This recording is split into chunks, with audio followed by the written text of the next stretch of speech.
First, gagamit tayo ng color green na nail polish. Tapos, lagyan natin ng design. Gagamit tayo ng silver para sa flower natin. 5 dots.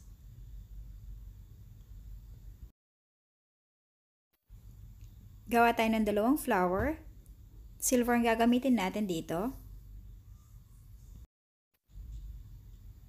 Tapos, lalagyan din natin ng color gold sa middle. Yan. Lagyan natin ng dot na color gold. At yan, may flower na tayo. Ganyan lang kasimple, guys. Next natin, gagamit tayo ng color brown. Ang ganda ng color nito, guys. Gandang tingnan. Tapos, lagyan natin ng flower din, which is gagamit tayo ng color silver at color red. Gagamit tayo ng color red para sa ating flower. Yan, 5 dots. Pagkatapos, gagamit tayo ng color silver para sa gitna ng ating flower. At pwede natin siyang lagyan ng color green para sa ating dahon or leaves. Ayan. O, diba? Tapos na. Ganyan lang kadali ang flower. Next, gagamit tayo ng color gold. 2 coats natin. Tapos, lagyan natin ng pandikit na tape. Gamit ko dito is tape. Yan. Tapos, lagyan natin ng color red yung kabila. Pagkatapos, tanggalin natin yung dumi sa gilid.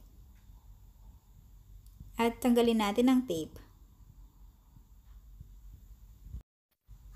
Tapos, pwede natin lagyan ulit ng tape dito sa kabila. At lagyan natin ng color green.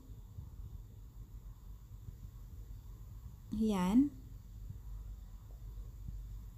And then, tanggalin natin ulit yung gilid, yung dumikit na dumi sa gilid. And tanggalin natin yung tape. Yan. O, diba? Pwede nyo siyang lagyan ng dots, which is gagamit tayo ng color silver. Or pwede nyo rin hindi lagyan. Yan, lagyan natin ng dots. Next, gagamit tayo ng water. Tapos mag-drops tayo ng color gold, color red, light purple, then color gold, red, and light purple ulit. Tapos yan, gagamit tayo ng stick para makagawa tayo ng decorate. Ma-decorate natin siya. Nahirapan akong mag-video kasi ako yung nag-video tapos ako pa yung gumagawa ng decoration sa aking kuko.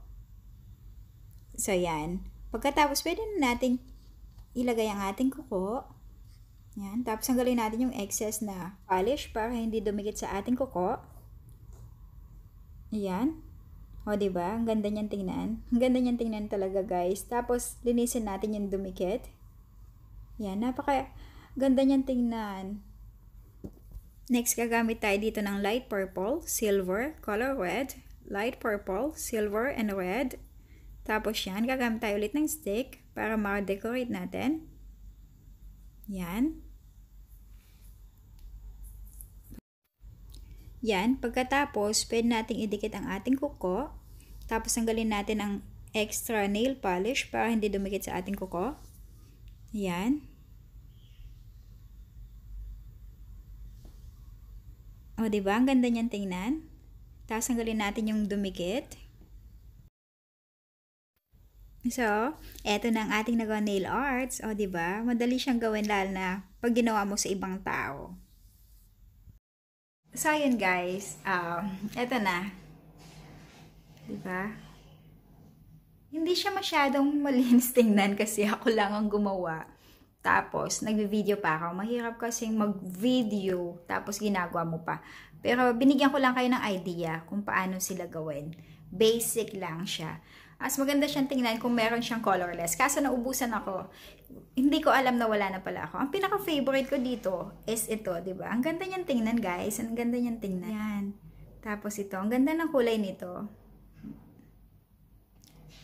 Guys, yun lang ha. No need to go to salon. As long as you have, you have nail polish. This time, kailangan natin magstay sa bahay. At para sa ating safety, mas maganda na tayo na lang gumawa ng nail polish art natin. Nail arts natin. So, yan. Ang ganda nilang tingnan as in person. Ang ganda nilang tingnan. Kaso nga lang, mas maganda silang tingnan kung mas magandang kung gagawin mo siya sa iba. Pero pag ikaw mismo ang gumagawa, tapos sa iyong sarili, tapos ikaw pa rin ang nag-video, mahirap siyang gawin. Pero tingnan mo. O yan guys, sana may natutunan kayo sa aking mumunting video. Anyways, God bless us all. Take care. Bye-bye.